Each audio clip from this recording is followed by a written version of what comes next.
Selon le dernier baromètre Cevipof, 7 Français sur 10 estiment que pour plus de justice fiscale, il faudrait prendre aux riches pour donner aux pauvres. Mais la France est-elle vraiment un pays d'injustice fiscale? On va tâcher d'y répondre dans cet épisode 9 de Bon Baiser de Bercy.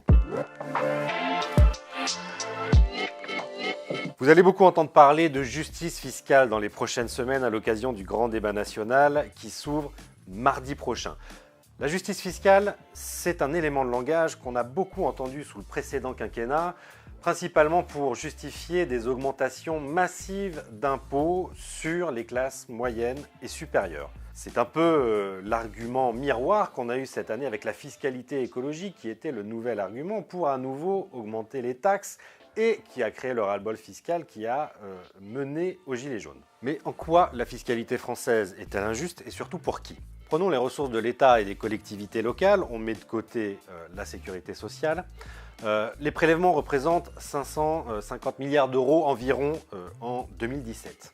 Alors tout le monde paye la TVA, près de 200 milliards d'euros, tout le monde paye la CSG, 90 milliards d'euros.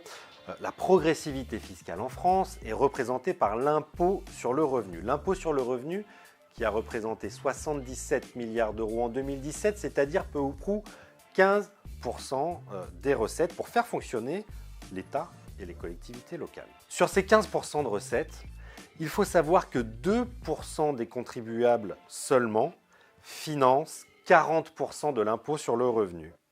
Cela signifie qu'environ 750 000 foyers fiscaux en France paient plus de 30 milliards d'euros d'impôts sur le revenu.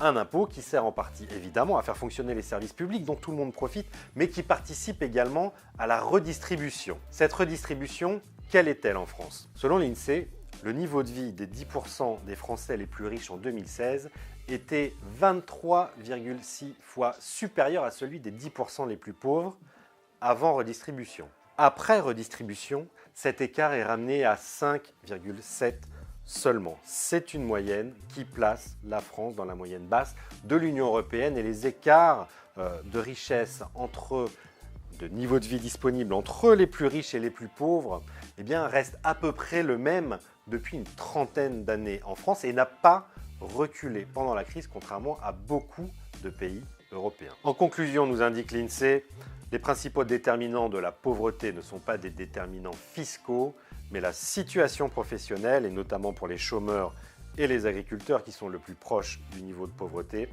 mais également la situation familiale avec les familles monoparentales. Ce sont ces populations qui doivent être ciblées en priorité par l'action publique, et cela ne nécessite en rien une augmentation de la pression fiscale sur les 20% des ménages les plus aisés, qui sont déjà ceux qui ont payé le plus lourd tribut des augmentations d'impôts ces 10 dernières années.